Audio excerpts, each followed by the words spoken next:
Oh, Ralston Pike. Yeah. And I'm thinking, okay, what happened to Fayette County? I don't know. Because the Adena Hospital's in Fayette County. Yes, and I think that's why they don't have to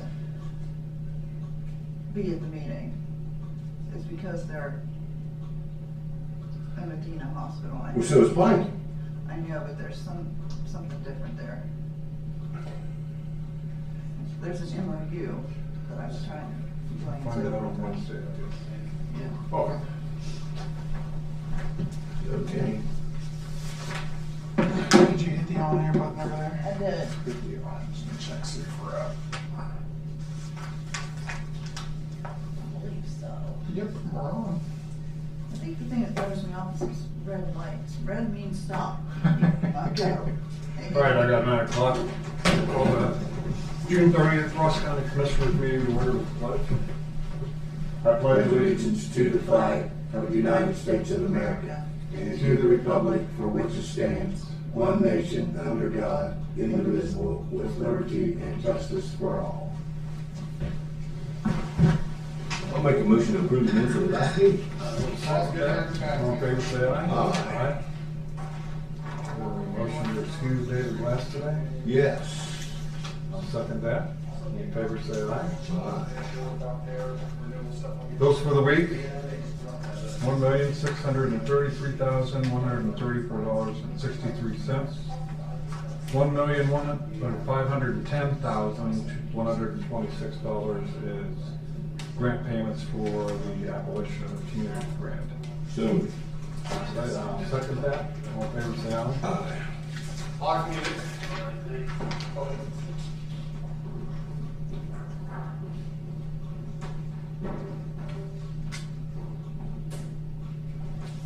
Spending now, $442,375.37. $439,530 of that was for Corsa invoice. So moved. I'll second. All in favor, say aye. Aye.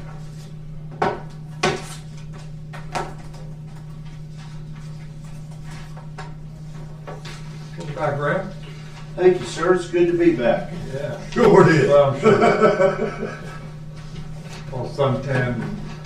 Feeling good, yeah. Yeah, that's good. Have a transfer of funds from the auditor's office, from salaries to contract services for transfer of funds within REA, $6,510. So moved. I'll second. All in favor, say aye. Aye.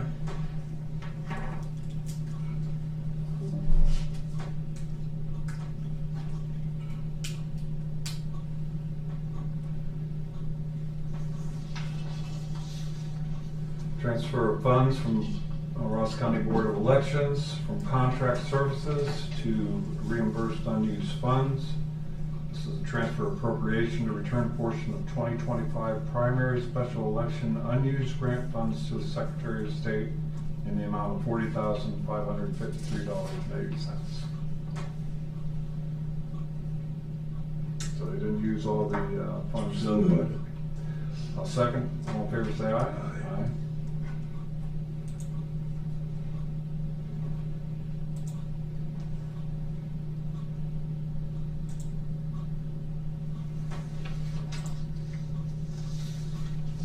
Transfer of funds for children from South Central Ohio Jobs and Family Services, from Children's Services to JCOJFS for the first half homestead and rollback. This is for mobile home account. So moved. $53,438.70. Second. All in favor, say aye. Aye. Aye.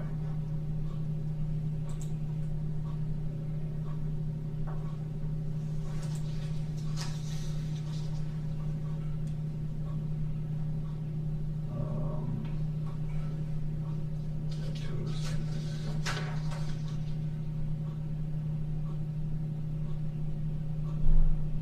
I was picking them up. Yeah, it's a different amount. Okay, and this one goes into the manufacturer home tax settlement. The previous one is the homestead fallback. This one is for Jobs and Family Services, from Children's Services to Jobs and Family Services for the amount of $4,656.01. So moved. I'll second. All in favor, say aye. Aye.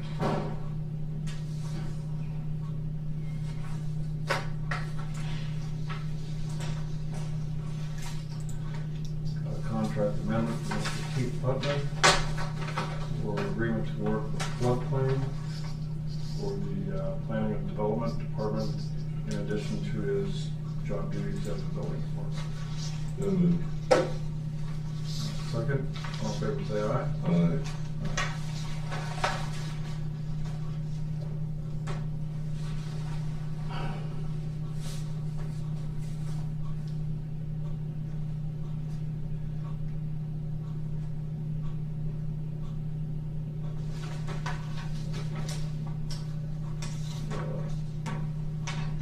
Time report for Nancy King for the start date of 6/16/27 through 6/20/25 for last week. 30 hours Okay. for the law library. So moved. Second, all in favor say aye. Aye.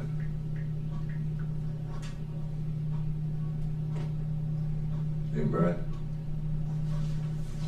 I know you can't see it from there. That's Keith Putnam flying. I saw it, they sent it to me. Okay. Yeah, looks good, doesn't it? Yeah, it does look good. They didn't have the markings down, any of the markings down yet, but Yeah. yeah. They did finish that up last week I though. was sitting there thinking about that one. You did that thing on Keith Putnam. Have an application here for the US 23 Major Crimes Task Force for the Edward Byrne Memorial Justice Assistant Grant. The amount of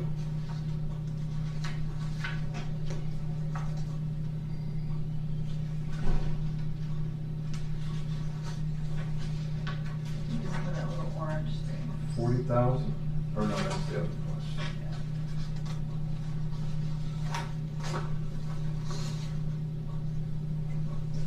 $44,082. Is there a little orange tab right there? Oh, that's where it's at. Right there, yeah. $72,089.16 is for the application amount. So moved. Second, all in favor say aye.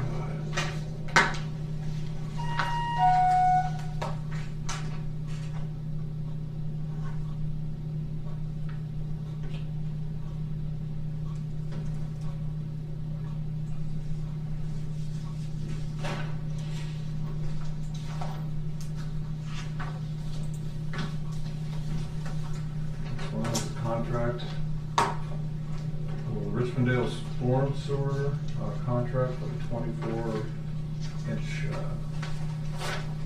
Good morning, sir. runoff. That's one of the bids. Oh, get that down. Quickly. That's with Prime Civil LLC. So work that will be commenced between June 30th, July 1st to August 15th for installation of that new line in Loden Road. So we approved that last week. Approve it, this approval on the contract. So moved. Second, all in favor, say aye. Aye.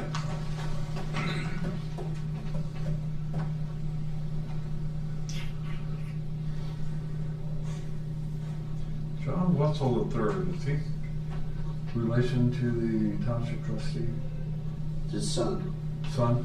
Yeah, is that for contractor? Yeah. Yeah, he's there. He was assistant county engineer Okay. till Probably They talked 3 years to ago. us. And then he branched off to start his own business.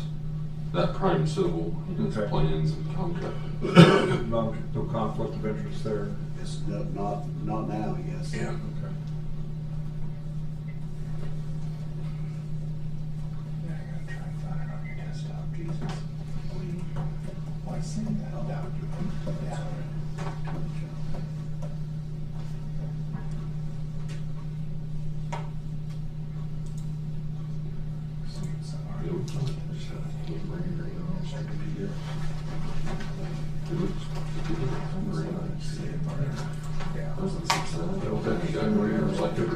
bushes in there.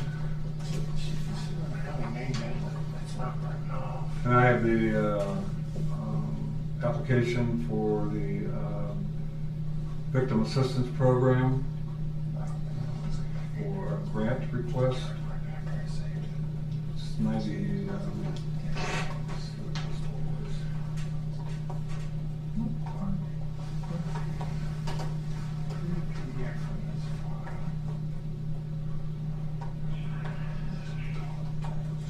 $49,205.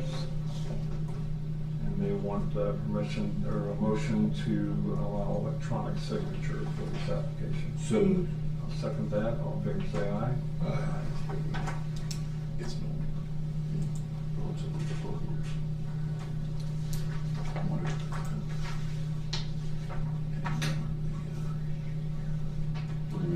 I did receive the information for April and May for the senior center that we requested through that contract. Yeah. I have the information here, summary report here, that gave that to you, seen it yet. I saw it this morning. And we've gotten copies from Adelphi and Bainbridge concerning seniors there that they are not being served. I'm gonna make that condition of putting a levy forth that they take care of all 16 townships. Yeah.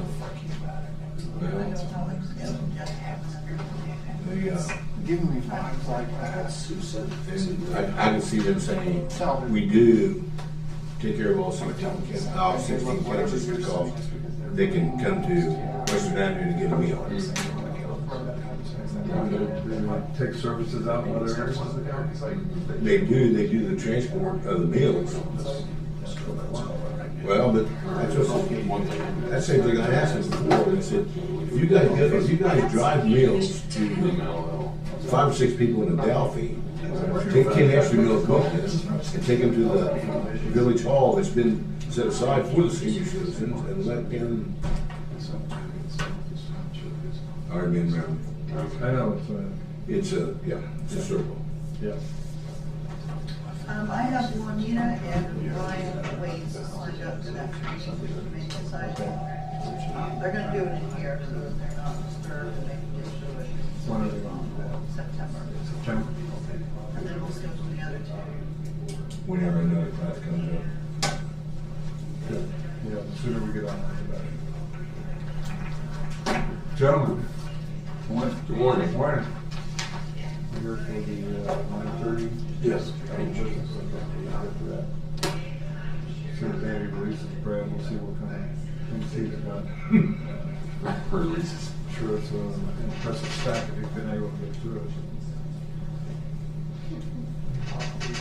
Thank you for recommendation for our future industrial park. That was interesting. I know we're eyeballing that for housing development. But nothing official. An industrial park would, satisfy a need We definitely have a need. Is that guy close to the school? right across, That's what I was thinking. Do we want an industrial park right across from the school? as long as it's not doing anything chemical wise. Okay. Because I was thinking about that, if that's gonna be too close to the school, but we can put in there, It's a 90-acre plus or minus tract, yeah. and good visibility from the highway, good access to the highway. You've got water, sewer, and gas right there. I don't know what size gas line, but at least, Or about a half inch. but at least there is something that Yeah, would it's establish. It's already there, Yeah, they couldn't argue that, oh, we don't serve that area, yeah. I don't know, it just struck me one day. That farm is just sitting there and it's just sitting idle. Well, it's got a good proximity to the existing industrial park. Yeah. Good highway access, for sure.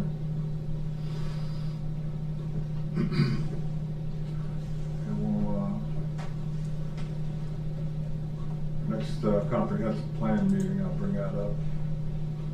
See, way back when we did the thoroughfare plan, the idea was tossed about of relocating 159, State Route 159, from Delano Road, angle it up to get towards 207. Right.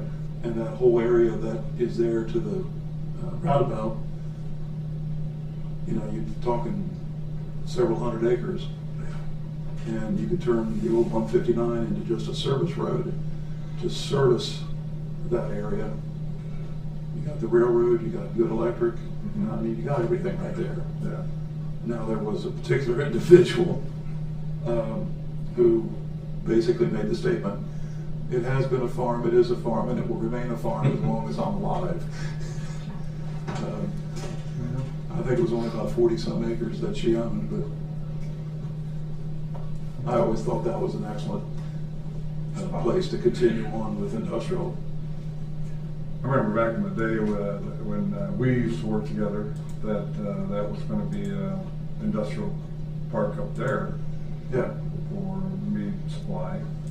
And now they're crying for buildings and facilities, and there's no place to put them because of solar farm. yeah. That's a shame it didn't work out the way it was originally planned.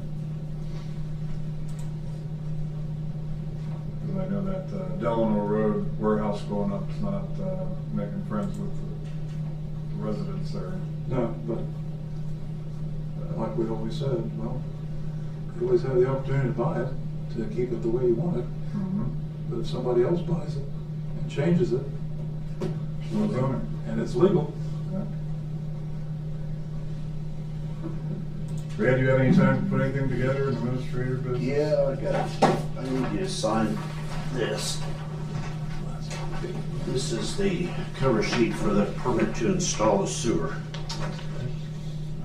Need you to sign, I need Jim to sign, and I guess David's not here, so You'll be back this week. will he? If he comes in. I may just hold on to it then until, but they're trying to get that permit.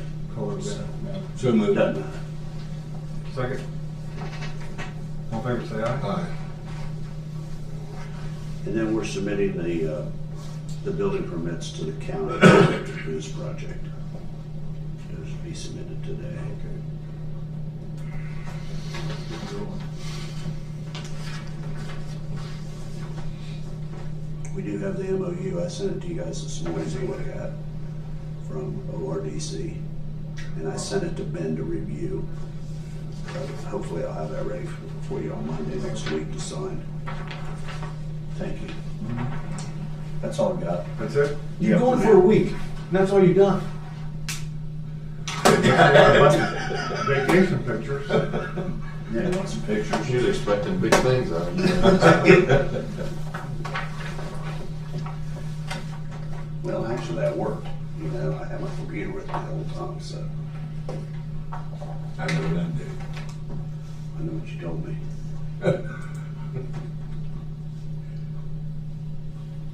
Kathy, what time that meeting Wednesday? 1 1 o'clock. o'clock. I called the Pike County Commissioners because I wanted to make sure they were aware that they had to be, or one of them, that they had to be at the meeting, and they were not in on Friday. So I just have to call me back, to verify that they'll be here. Just gotta have a meeting at noon day. I'm here all day that day, so it doesn't matter what time it is. But for some reason, it needs to be 1 o'clock. I don't know why. Yeah.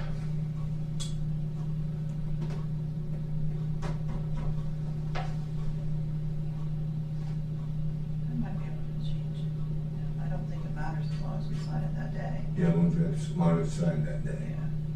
Do you want it early if I can get it? Yeah, just let me know.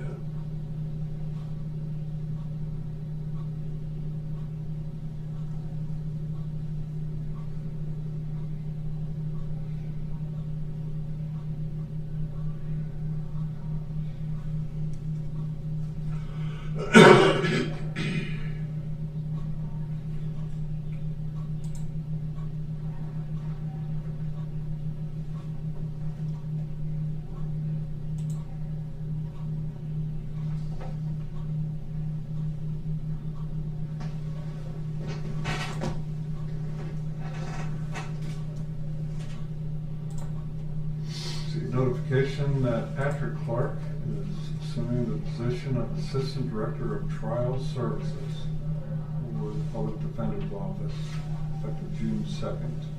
He's taking Chase Carter's place, who was left come over to the force on the dark side.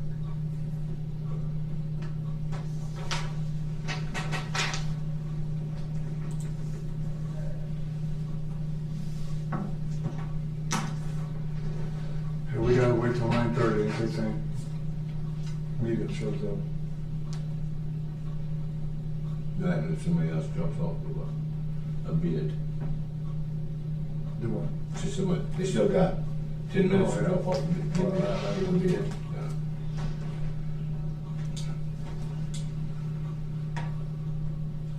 Yeah, that's what they're here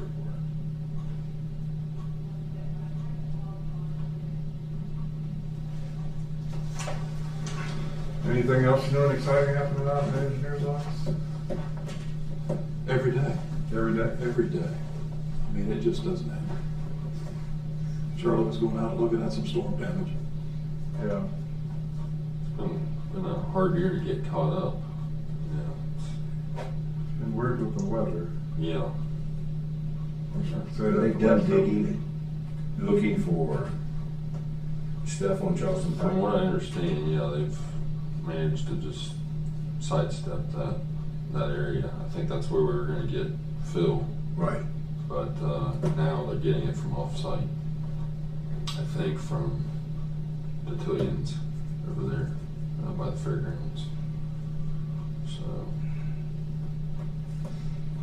yeah.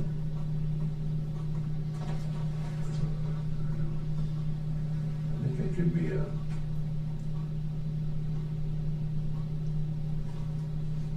that was ODOT's responsibility to check that, to have somebody that, they said it was okay. Yeah. Well, I'd always wondered driving by there. I mean, that hill always looked kind of suspicious. I mean, just in that cattle field, it was super tall. Mhm. So Plus that's going over a stream, right?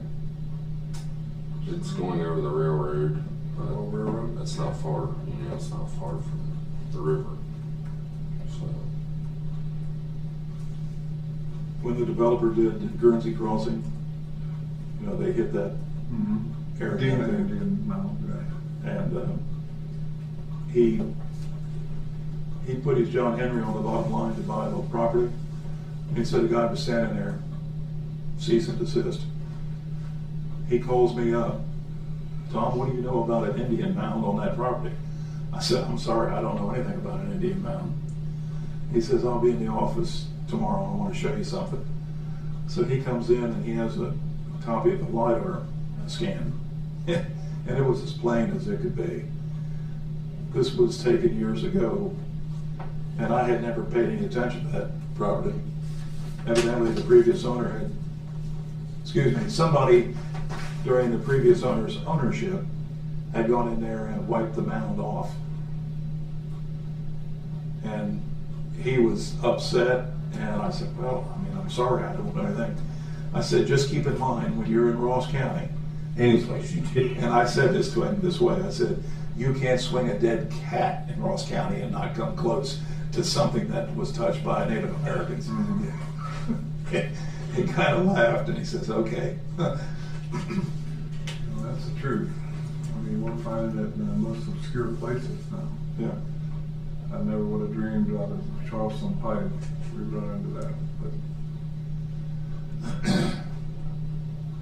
And I just wondered if it was a random person that just fell over dead there back in a long time ago, but I guess it was an actual burial site for a number of remains.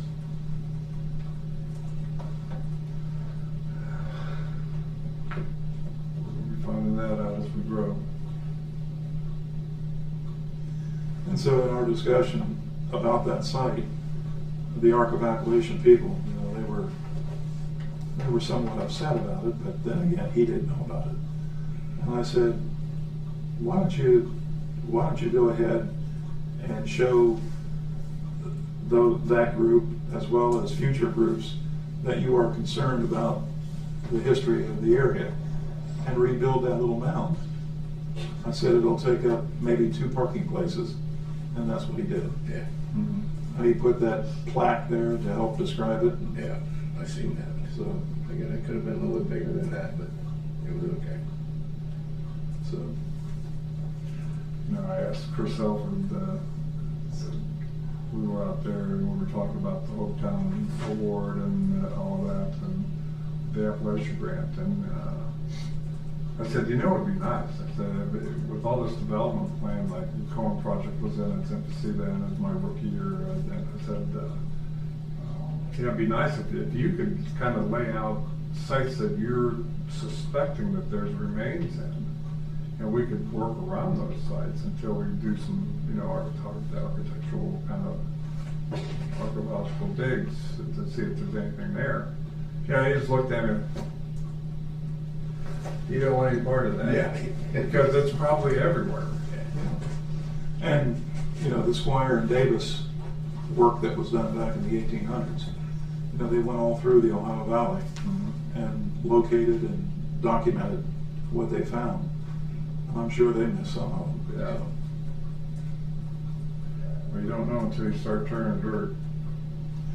I was told the story that when they put the bypass in around Chillicothe,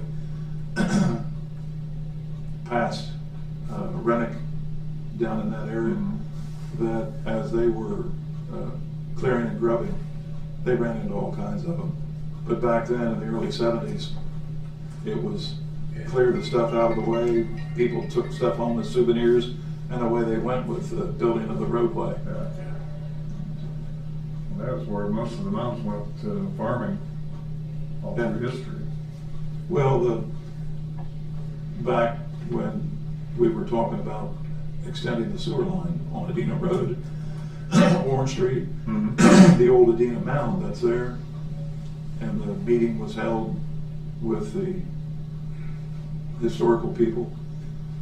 They got all upset because they didn't know that the city was paying for that out of city funds and not a federal or state grant. I mean, they were ready to come in with the forceps and the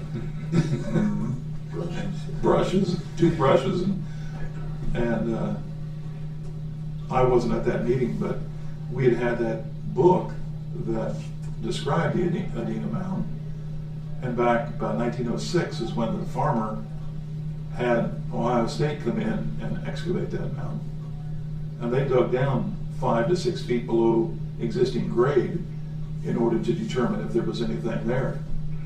And they took whatever they took out and put it in the museums.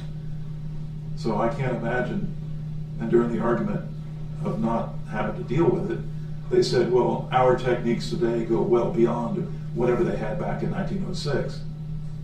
Well, but they tore the whole thing out. Yeah. How is there anything left that would be of any value that you would be able to discern that this belonged there? They were just, as I used to say, it's the Full-Time Employment for Archaeologists Act. We know we're proposing this route for the sewer line. And of course, you know, it's coming right down 104 past everything that could possibly not ever want to be disturbed, but has been disturbed 100 times since then, you know. Yeah. And we just got a letter back from the EPA or somebody asking about the Shriver Mound. Are you familiar with Shriver Mound? Shriver Mound, I guess, was this mound, this huge mound that was right in the middle of where Moundsville Road and 104 were. And supposedly, like, it was the mound. Well, you know it's not there anymore because it's Moundsville Road and 104 now. But the sewer line is coming down and turning west on Moundsville Road, going out to what's called Cincinnati Boulevard, which is the road that runs, you know, by to school, and dropping into a manhole there. And they wanted to know why we were, you know, running it there. Couldn't we run it somewhere else? And it's like, well, you know, it's running along the roadside, away from the other utilities that are there. You know, it's already been disturbed, you know, for water, sewer, and all kinds of other stuff, you know.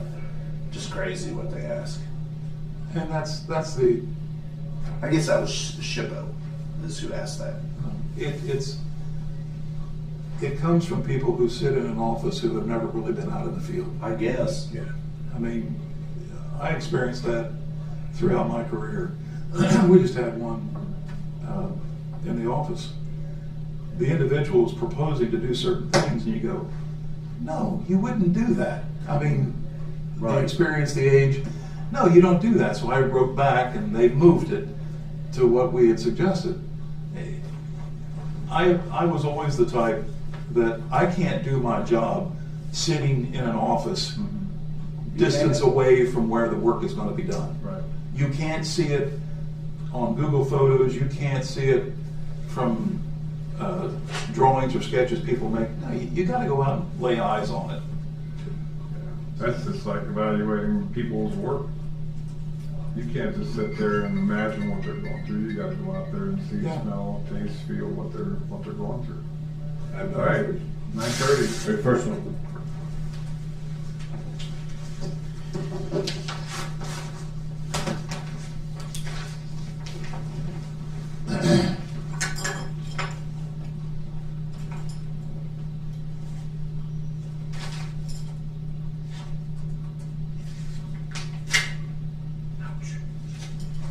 Well, there you go. I'm gonna go stab myself in the eye. First aid kit and Yes, they're yours.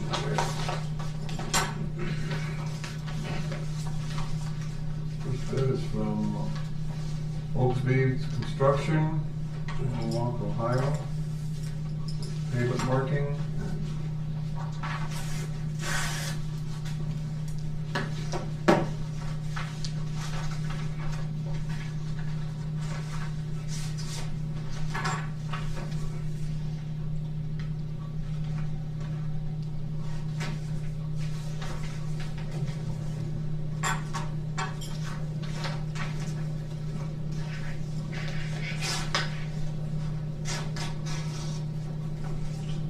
Bid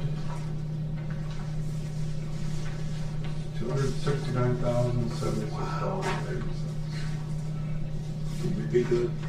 $269,076.80.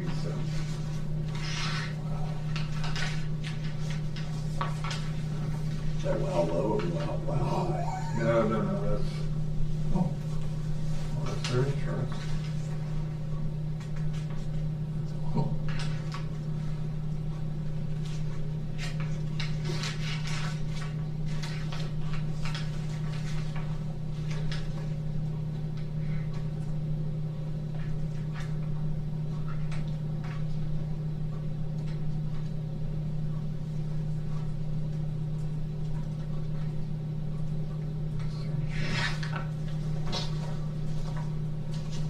Total bid. $269,768.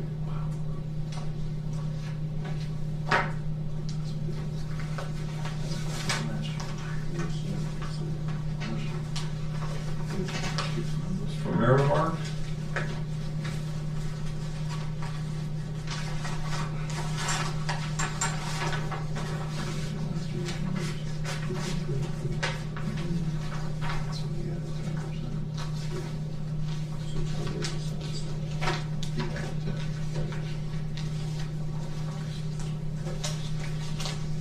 Their total bid is $241,311.20. $241,311.20.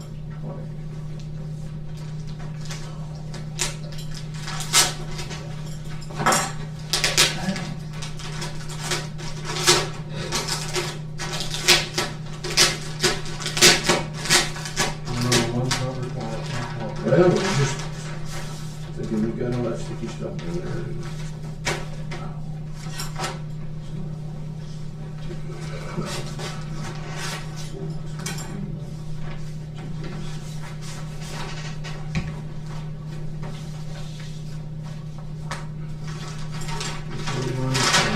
Striping.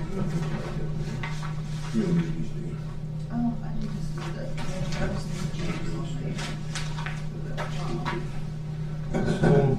is $302,225.60. 302,225.60.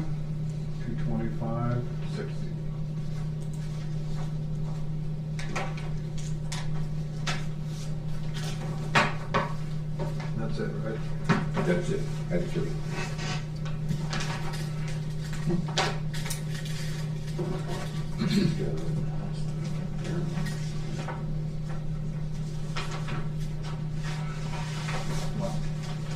Are we feeling the impact of inflation? No. Pleasantly surprised? Very pleasantly surprised. Based on last year's numbers, what we received for work, we had a total of 304,000 using last year's numbers. So 241 is Looking very good. looking good. Right. I don't know if we have broken the county up into thirds. So every third year, that section will get painted. So there'll be less likelihood of the markings disappearing over a long period of time. Was that the thicker No, coatings? No. this is strictly just the paint. Okay. Now, when the county paves a roadway, they do put in, Yeah, I think of that term. you know, It's a little bit thicker, yeah, material. so then that stuff is usually good for 6 to 8 years, with the exception being under heavy tree canopy where it remains wet, or you've got a lot of curves where people are cutting through the curve, they'll wipe it off. But by coming back in every 3 years, it'll help maintain those sections. And as I said in many cases, I hadn't driven many of the county roads in my life, some, but not all. And there are places where I was totally unaware of where the center line might be in some cases. And so from the standpoint of being able to refresh it on a regular basis, for anyone who is not familiar with it, you're not going to have those kinds of circumstances of people feeling lost or confused. Well, I say the roads are the welcome mat to the community, and we're investing pretty heavily in the roads. Yep. Spray thermal. Yeah. It's the thicker paint or the application. It looks more like a label. Yeah, it's more plastic than anything.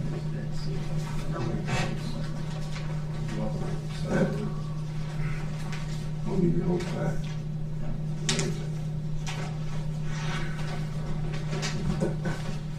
You guys need copies? Yeah, we'll need to go over it and Specs.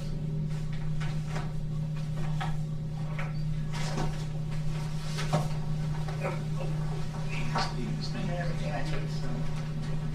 Okay. Is this, That's great. okay. thank you. Thank you. All right, guys, thanks. See you. Is there, See you guys, have a good day. No one. no one? You see if he's available? She coming up. David, yes. Jeff does not want to come until he gets answers. I'm about to give him an answer. He's already got the answer. And Nick is. But he didn't like the answer. Maybe I should write him another email. Maybe I should write him another email. I told him Tuesday and Wednesday Who's that? downstairs Oh, about the courthouse. Told him about the courthouse, told him about senior citizen.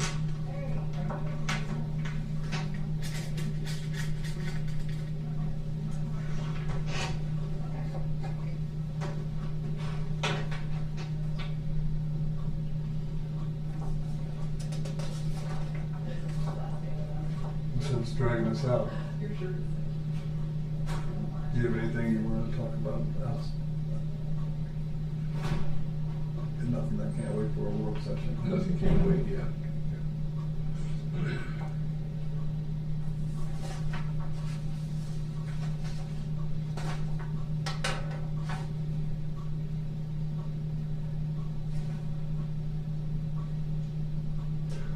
meeting tomorrow with Lars Peterson, Dick Wagner, and Larry Gates in here.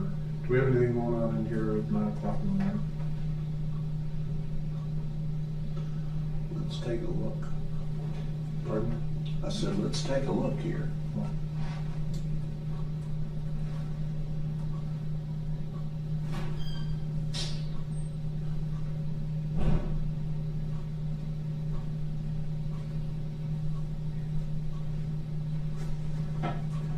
No, sir.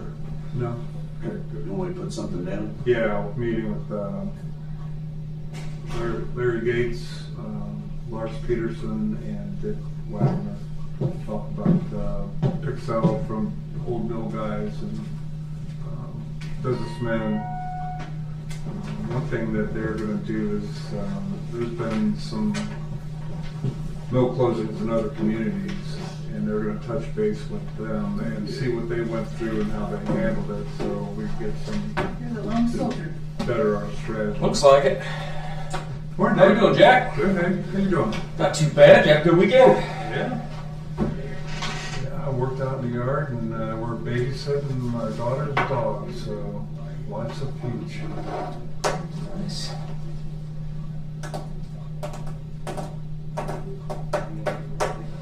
What time is your meeting, Jack? 9 9. o'clock, yeah. Yeah.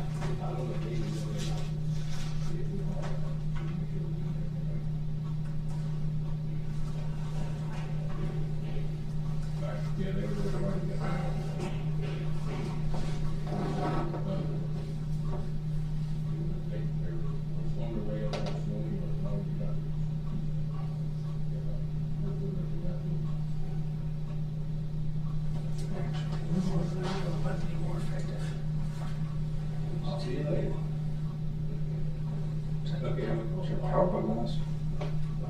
Do you want to get on here? Is that what you're doing? Yeah.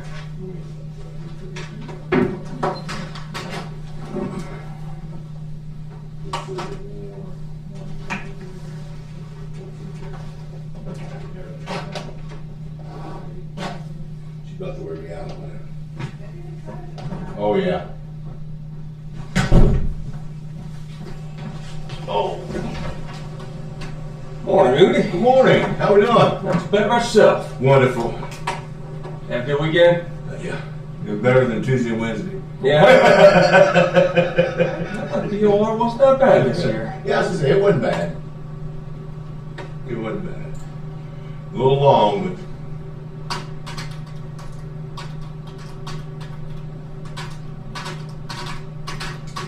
Yeah, the time is yours.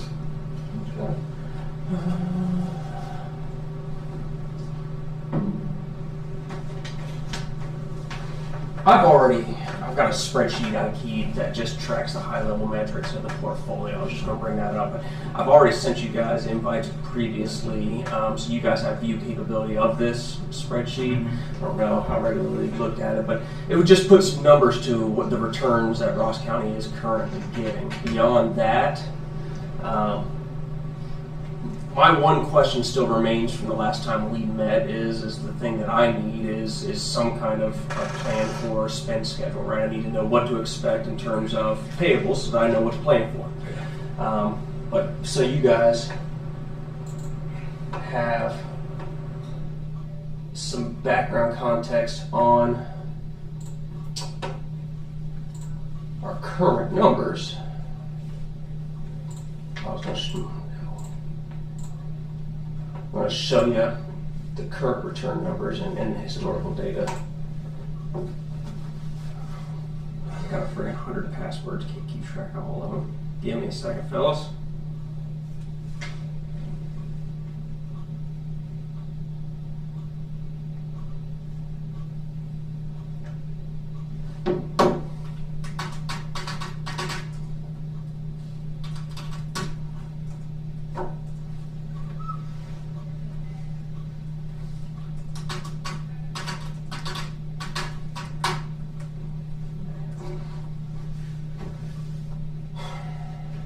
Verification. Yeah.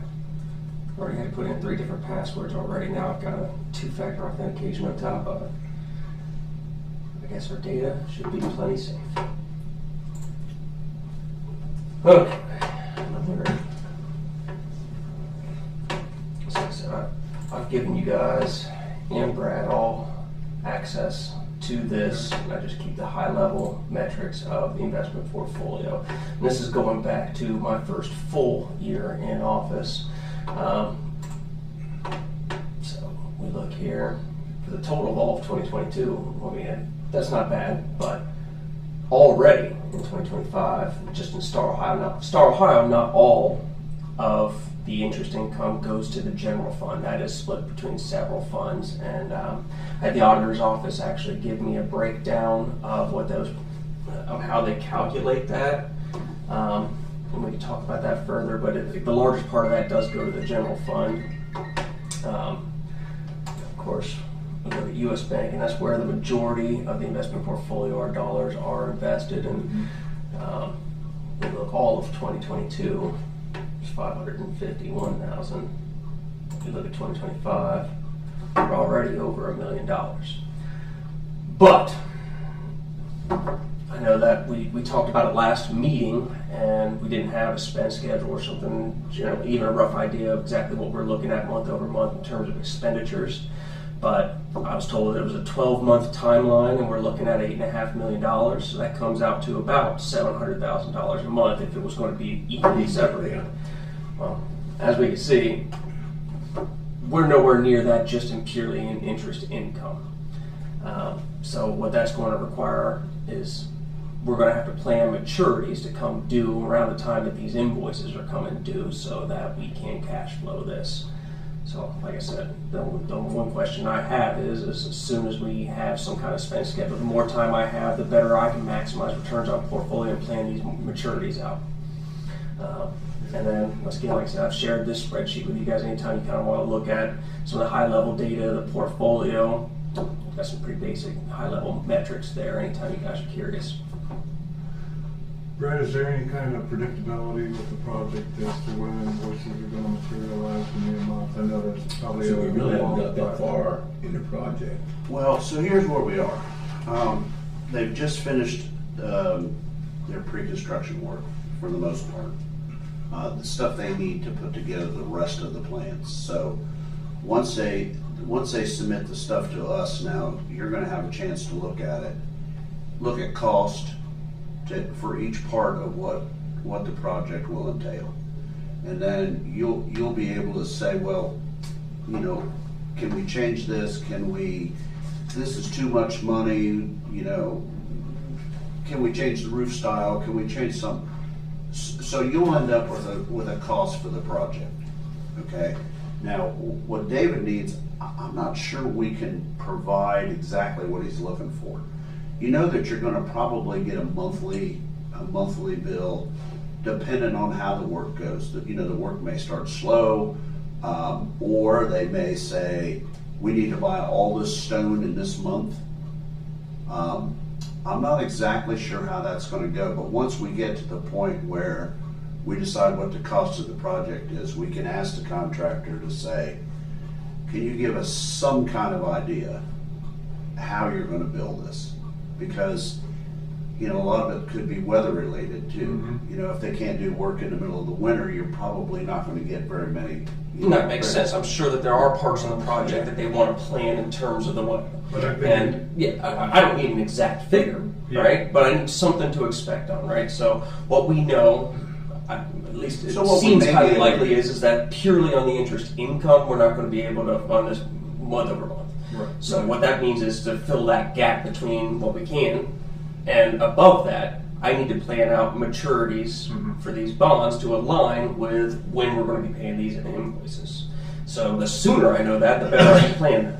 So if I don't know, so if for planning purposes, Yes. if you take $8.2 million, because I think that's what we originally set the cost of the project at, divide that by 12 months, or That comes out to once about I, $700,000. once I find out what the length of the work will be, then we can divide it by those months and say that's an estimate. Yeah, I think doing it that way, because any delays are really going to play into the favor of his planning because he'll already have the money there. Right. So it's not, I don't see anything speeding up. To some degree, right? The only thing and then that- what we have there is opportunity cost, right? So if I plan those maturities out and then that money isn't spent, it also isn't invested and we aren't gaining any interest income on that. Right. So that's right now what I've been planning on is having an excess of cash available for this. But what that does is that creates an opportunity cost. That's money not invested that I'm just sitting on, waiting for possible invoices and things like that.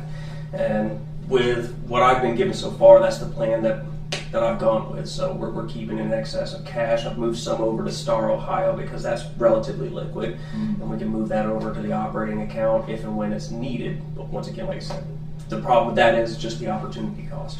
Do we have a window for the overall time requirement for the project? I mean, We will once we decide on what all we're gonna do. okay, that makes sense. Yeah.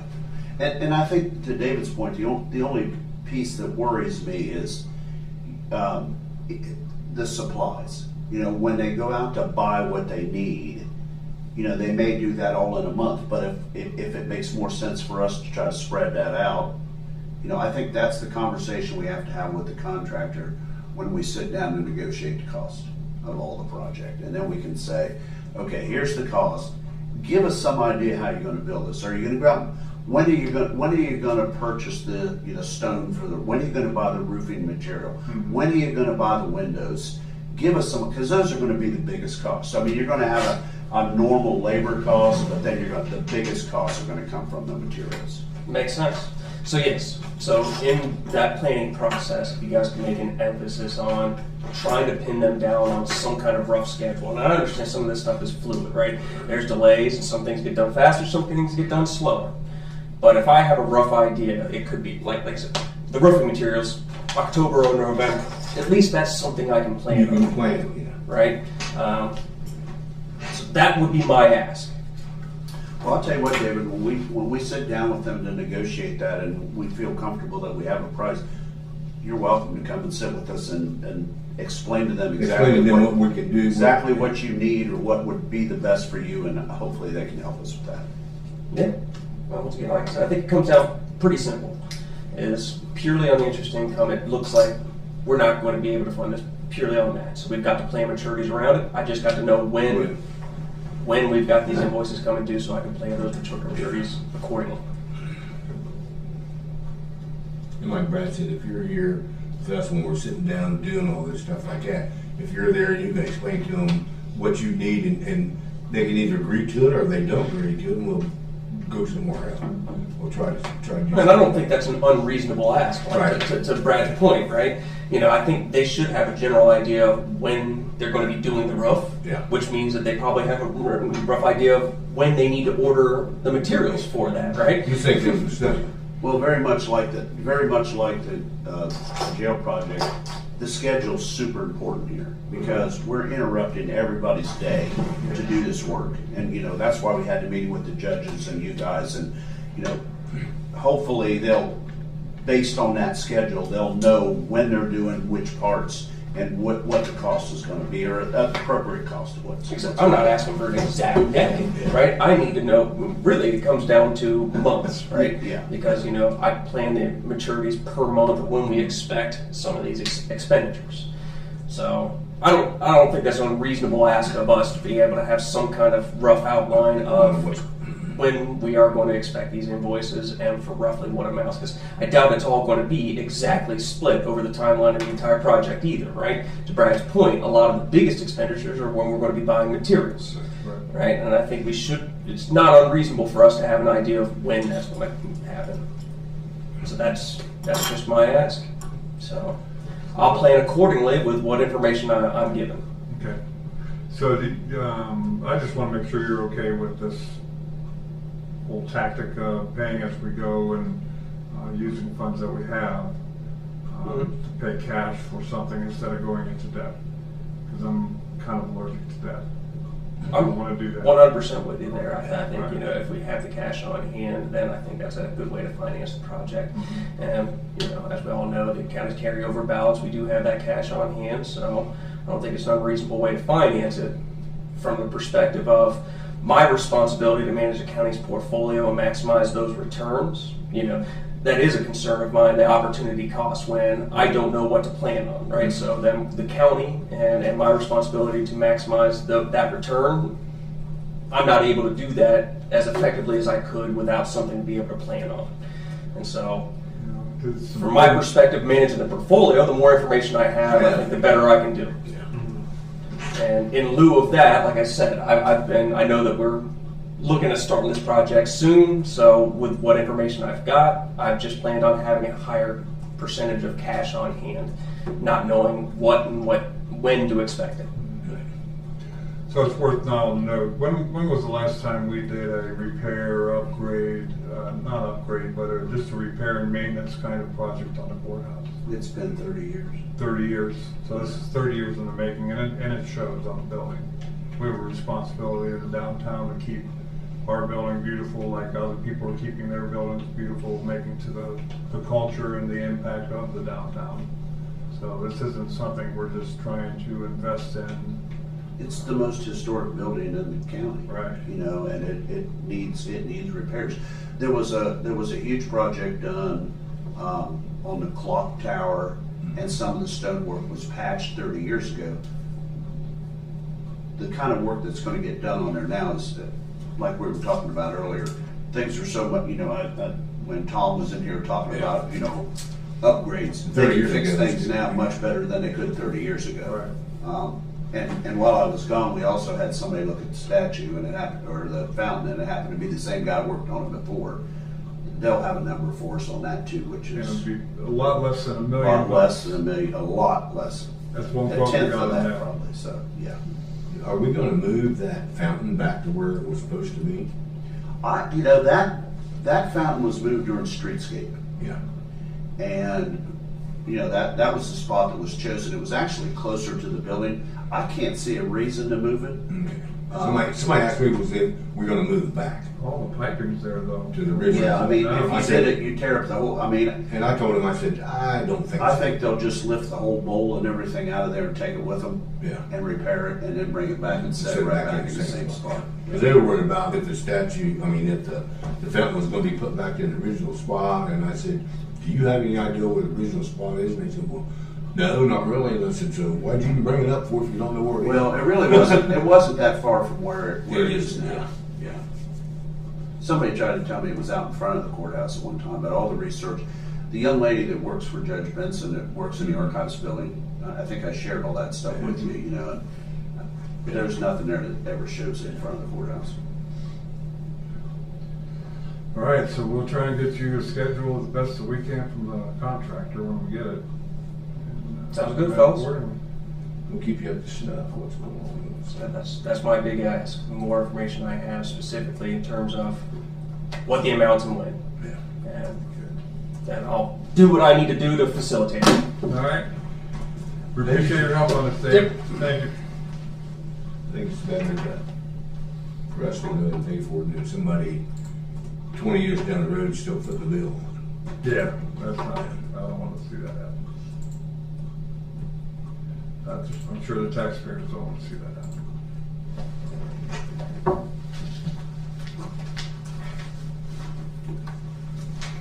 Thanks, sir. Thank you, guys. Thanks, Dave. So the big question of the 2 weeks was the meeting with the indicated parties for the consensus on this project. Do you have anything in writing or that we signed off of in 2024? Well, in actuality, the project hasn't been really sold yet. So what we did do was we met with the judges and the commissioners and explained to them what the project would be about. We've also done it with the jail. You have to do it with the jail, not only the courthouse, but you have to do it with the jail. We always make sure that those people are informed with the planning of the project. Once you decide what the project's gonna be, then we should have a formal meeting where they come up here and sit down and have a chance to look at the drawings, talk with the design team, talk to you guys, and decide if they have issues with the plans. If not, they'll give you their okay, and we'll move forward. That's what they did originally, It took place during a meeting, during a commissioners meeting, so I don't know if there's minutes of it or not. But we basically met with the folks that we have to meet with. And I don't think when we started this that Jordan was here yet. Right. And I actually think that Lynn came up in place of, You see, that's what I was thinking. I yeah, think Lynn that came up in place of Ty. Ty, Mhm. yeah. But we didn't all sign an agreement that that was the direction we were going. No, and we can do that once we have the plans. I mean, right now, we do not know what the project entails. Are we paying Schooley Caldwell? Are we paying them? Yeah. Oh, sure. Now, is it necessary meeting the contractor, or does that include the architect before any? And they're not doing any repair work. They're just doing investigative work to see the amount of. You mean right repairs now? needed. Yeah. Right now, there's a pre-construction contract in place. Okay, and all that is investigative work. Mhm. So, because this isn't like, I don't know when this latest revision was done, but the revision that we were following was the one that said that we had to have a meeting with them and bring them up to speed on what the planning for the courthouse would be. And in actuality, I'm not even sure we had to do that, but we did it anyway. We've done it every time. Anytime we're gonna do a project in the jail or the courthouse, we meet with the folks that we're supposed to be and say, hey, we're planning this project. Do you have any opposition? No, you know. So there really wasn't much to show them. And there still isn't much to show them because we don't have the documents for construction yet. Right. So what we're doing now is we're paying because this project is not a lowest and best bid project. It's a construction manager at risk project. Right. So in order to do that, you hire on the design team to work with the contractor that was the lowest and best bid, that gave us the lowest and best bid. They'll work together so that we get better pricing. And, you know, just like Tom was saying, it's hard to do work from an office without going out in the field. Well, this contractor is out in the field now looking at our buildings, drilling holes in the roof, looking what kind of membranes are up there, what kind of sheeting is underneath the membranes on the roof. They're looking at this, they're taking samples of the stone. They're going to take the paint that's on the archives building off this week or next to see what's under there, to see what kind of tuck pointing has to be done. All that kind of stuff is being done in conjunction with the design team. So as the design team builds the project's scope and the documents that say, here's how you're going to do it, they have an understanding, and the contractor's already told them, you know, here's how we're going to do it. Here's probably what our costs are going to be. So that when they come to you, you have a set of plans that we know we can build, and we have a cost because the contractor has to give us a guaranteed maximum price. Yeah. They have to know what that cost is going to be. So you'll get all that coming in the future. That's when we'll sit down with the rest of the courthouse and do an official meeting and say, here's the project. We're not there yet. All right. So I really think that, I don't know what Mr. Wheeler's, you know, he sent me an email before and I told him to come up and talk to me about it. I'd be happy to discuss it with him. He never came up to talk about it, and then he sent the email while I was on vacation. I said it again, if you know, or he can listen to this today. I mean, this is the explanation. There really isn't. I don't know. I don't know what exactly it is that he's looking for. Mhm. I guess. But I think we need to have a conversation. But we ran this by our attorney too. I mean, Right. you know, I have, as a matter of fact, when we first started this, I brought it up to our attorneys, and they said almost nobody else does this. You know, it's a revision. It's really a courtesy, I think, more than anything else. But in our case, since we're going to be doing it while this is an operating building, I mean, that's why we had the second meeting. I mean, we've had two meetings Right. Yeah. to make sure that we're doing this according to, in such a way that we do not interrupt the daily operation of the building either. But as far as the cost of the project and all that, we don't have it yet. I mean, we gave them a budget of $8.2 million. We told them to stay in that budget. Mhm. Right now, I Contract. have no idea what it's gonna cost to do it. I don't know what work is gonna be submitted. We told them what we wanted the scope to be, You know, and it wasn't any different. We were talking about this with Verigy, Right. you know, even before we ever got started. Sunday Creek Horizon. Exactly. I mean, this stuff has been going on for years. So I believe we've met our burden. If Mr. Wheeler has something that he specifically wants us to look at, I'm happy to do that. I mean, I'm I happy see to. I see the point. We gotta understand what we're talking about before we all agree to it. Right. We don't, So, I mean, yeah, you're not there yet. Yeah. Yeah. When we get there, that's when we'll have the meeting. Okay. Make sure that everybody understands what we're doing, what the costs will be, what you're going to agree to, what you're not going to agree to doing. At this point, I don't think it's necessary. We've had 2 meetings. I don't know how formal they were. We didn't take minutes. It was basically an opportunity to let those folks look at the stuff and say, here's what we're planning. This is the direction we're going. Before we start, does anybody have any issues with this? I'm pretty sure Jordan was in that last meeting. Well, he was definitely in the scheduling meeting, Yes, the he last was. meeting that we Which had. surprised me that he didn't bring it up then. Well, I know. I don't understand either.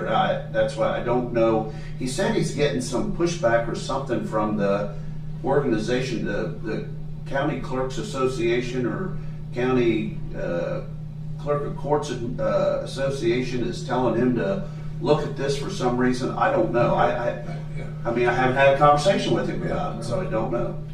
You know, it's not like we're trying to do things in retrospect. We're not there yet. We're not there yet. No, I mean, we don't have a set of plans to say, here's what we're gonna do.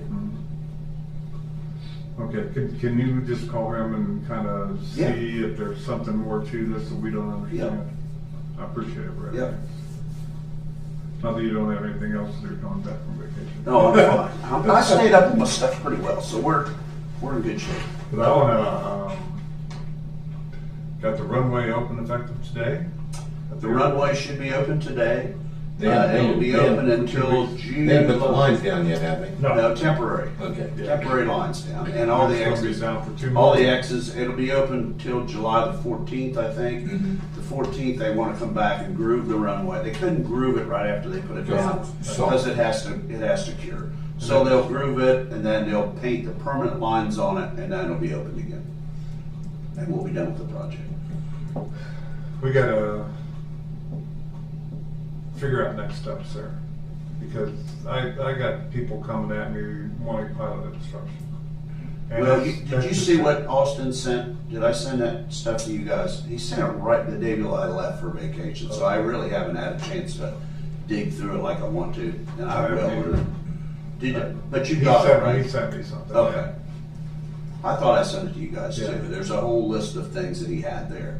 I've got that, then you saw the stuff from Mr. Swimline that I sent you as well. I mean, we've got this all over the place, yes. So let's get through Austin's stuff, let's read through that, and let's make a plan to have him come in, because we need to sit down with the other guys too. Excuse me. Yeah. So as I said, we need to sit down with everybody who's Right.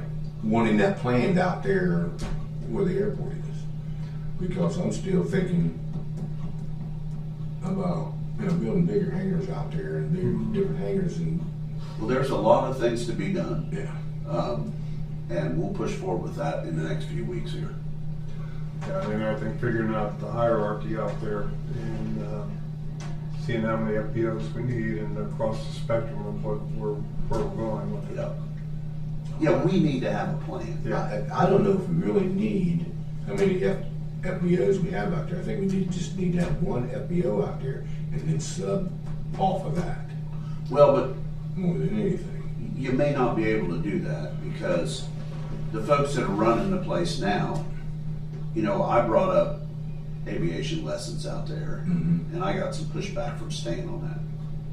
He said, well, you'll find out that the aviators that are here now that are regulars in our airport don't want that. It's dangerous and they don't want that kind of thing happening. See, that's why when we was out there at the MedFlight thing, That's what some he about said. instructors and stuff like that. He said, well, nobody out here wants that. And I said, Right. what are you talking about?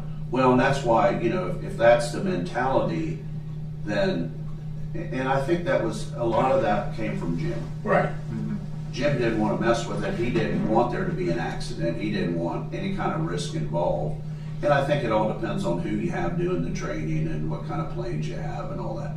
There's a lot to be learned there. There's a lot to talk about. But if they're not interested in doing that as the FBO that's running the facility there, then you just do an FBO with a training facility. Yeah. You know, or you do an FBO for other things that can be offered there. You know, It doesn't, yeah, go ahead.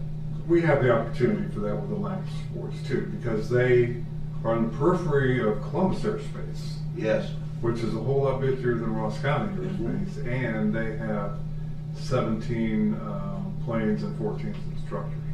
well, let's see, So that's, they're in mass up there, and they Well, my don't thing have is, that.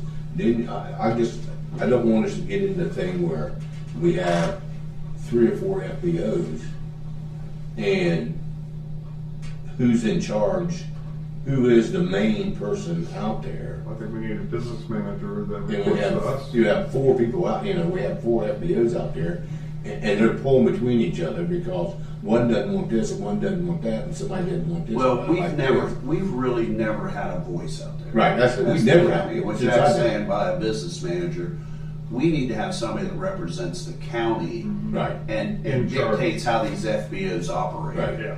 You know, and that all needs to be, and that's what needs to be spelled out with Austin. We need to have another meeting with him and sit down and really go You know, through if it. the FBOs have a narrow focus of what their interests are, Dunkin' Oil, fuel, Right. FBO for pilot training. You know, if they serve in their little segments and are willing, they don't have a strategic look at the airport of what they can and cannot do. They're just interested in their lane. And I think multiple FBOs survive in that environment. But I still think that we're gonna end up, somebody's gonna veer out of their lane. But we gotta. We got people now that's veering out of their lane. Well, I have a feeling that when we start talking about this, things are gonna change out there, because right now, you know, the FBO is there to do the piece that we've asked them to do, Mhm. but they're also running a business out of there. Right. And that, I think that piece has to go away. Yeah. Well, we have to understand that the piece that we've asked them to do, replacing Jim Parks, is being done by the same people that were there that were largely ignored by Jim because he did it himself. Yeah. And that's not fair to them. No, it's not.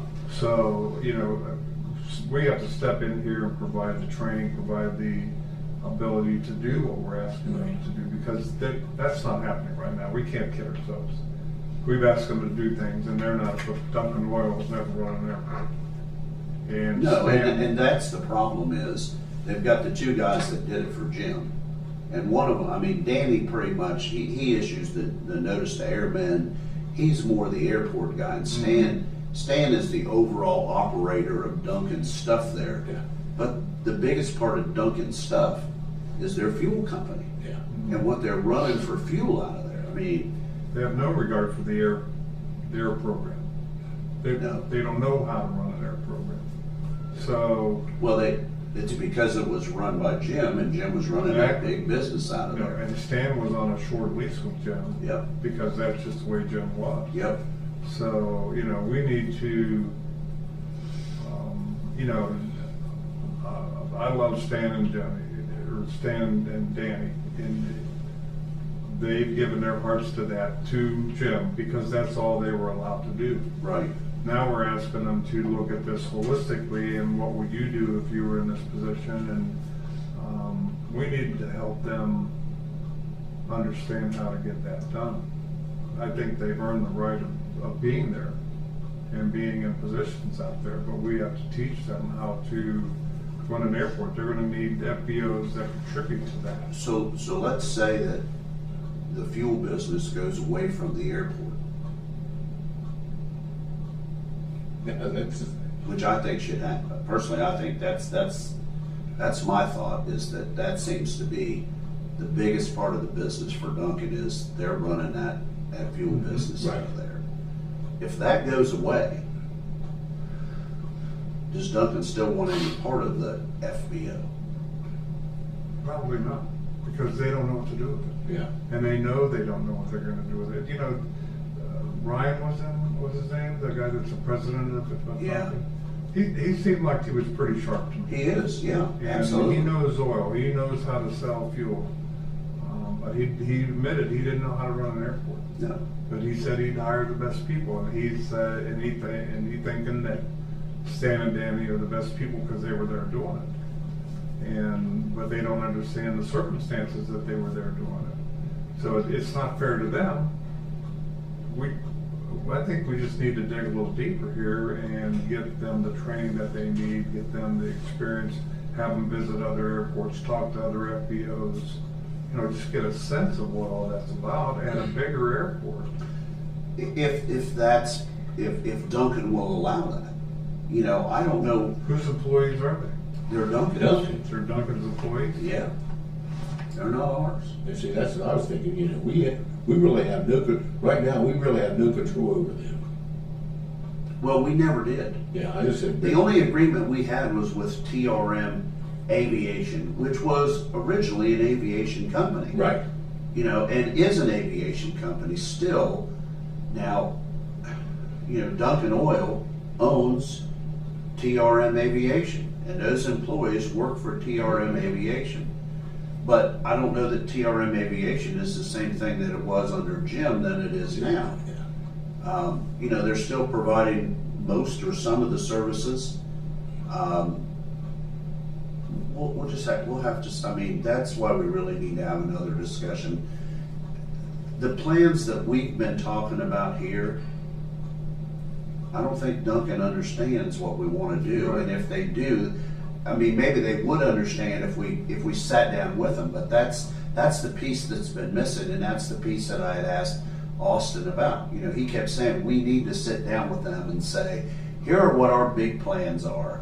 How do you fit in? And I was out there 2 weeks before I left on vacation with Chuck from the engineer's office talking about 24-hour gas services and what we need to do there. Those guys are opposed to that. Yeah, but everybody wants them. I know. Now, we're still going to have them. Most jet pilots that fly commercial don't want to pull up to a 24-hour station and fill their jets with jet fuel. We're still going to want somebody, whether it's them as the FBO or somebody else, to have a fuel truck on site to fill those jets with jet fuel. Mm-hmm. They want that service. That's an FBO service that needs to be provided at a good airport. Yeah. Now, running the rest of the whole business, the whole aviation fuel business out of the airport, we don't need that. We're not making any money off of it, other than they're renting two hangars. That's the only thing. And they're basically using them to run the aviation fuel business out of those two hangars and out of the terminal. That's Stan's primary job, scheduling fuel. So, And it's one of these things now where there's nobody there after 5 or 6 o'clock in the evening. No, there isn't. There's nobody there. So if somebody comes in and needs fuel, they can't get fuel. They're just sitting there all day, all night long until. No, they're going somewhere else to buy it. Right. Well, if they don't, they just sit there and wait until. Now, I will tell you that, the pilots that I had lunch with on Tuesday have told me that, after we had that meeting about how high the prices were, they dropped They them dropped the down. price down pretty good. And they're they're right in there where they need to be. I'm sure they're selling more fuel now than they ever have. Because I know when we was out there taking a look at the Met-Flight House, stuff like that, he said that it was the only place around here that is lower than Nichols Hillsborough, Wyoming County. Yeah. So, Now, we have started some work in there too, in the Mid-Flight House. And we've had, this time of the year, no matter what buildings we have, you get those flying insects, which they look like termites. I don't know if they are termites, whatever they are. We've sprayed all those buildings multiple times now. We've done the same thing to the SIU unit out on Fairgrounds Road. They come up this time of the year. Yeah. We know it. So, but we also are looking at changing out those glass doors, the 2 glass windows they they want wanted to on do. the front. We've been working on that. There's some other stuff we've been doing out there as well. We are going to have Wayne is gonna meet me out there, we're gonna look at the sewer system that they have. Because they must have, you know, a septic system for all those buildings out there. And since we're putting in that new sewer line, all of our stuff should be tied into that new sewer line. So that's something we're gonna have to look at as well. So in terms of the airport, we own the property, we own the landing strip, we own the terminal, we don't own the big hangar, we don't own well, we just bought the. We own everything but the big hangar. Yeah, we own everything but the big But hangar. we own the land that the big hangar sits on. Okay, Except for the two parcels that, Well, the two out in front that we don't own, yeah. that were house lots, Right. housing lots Yeah. originally. but they own those lots, right? Yes. I still think we're holding the cards here. We are. And the growth depends on who does what with those cards. And it's our turn to step up and say, here's what we're gonna do. Yeah. And when I have a chance to read through all this stuff that Austin sent, and you guys too, maybe next Monday we can sit down and talk about what our next step should be. Because How's our next Monday? I know that's staff meeting, but. Yeah, I don't think it's too bad. Okay. Everybody's. we can do it during the work session, or we can do it on a Friday, doesn't matter. That's true too. Well, there's no work session this Friday. It's 4th. You guys are all, you ain't here anyway. Right? No, but I just meant in a Friday. Oh, and a Friday. In some work session, I mean, we don't have to do it during a meeting, we can do it when you have time to just talk about that. Maybe we'll get Austin on the phone and say, hey, we reviewed this now, tell us what you think our next steps are, here's the next steps we think we need to be taking. I think that, Yeah, today we get the work session today. We're gonna meet with the legal team that we're assembling. Legal and environmental. For the Pixel plan. Pixel, Yeah. So that'd be a good step, because we're just playing in the dark right now. We don't know what we can and can't. Well, while I was gone, I saw a lot of Facebook posts about, you know, the last chips going into the digester and Mhm. number 12 shutting down. yeah, the chief shut down this week. Yeah. Wednesday or Thursday, one of the two. It's just, Remember what a big deal was when they built that and that came to town? That was big paper machine, Yeah. you know, Valmet paper machine. biggest in the world. That's on what's next. Yep, that's right. Can't look back, gotta look forward. Yep. Anything else we need to talk in regular session here? I don't think so. I don't have anything there. We did have a check over there, received funds from ODOT. Did you see her response? I have not. She said the Ross County CIC received those funds from ODOT in 2024. We phoned ODOT to investigate. Phoned out to investigate and learned that it was the proceeds from a road project. Apparently the money originally came from the commissioners. We can discuss further when I come in at 1 p.m. She's coming in today. Okay. So then we'll know what, we got a check over there for $1,000-some. No idea what it was for. We'll find out. Apparently it came to us for whatever that was. Yeah. All right, we have a motion to recess. Yes. Second, all in favor say aye. Aye. We are in recess.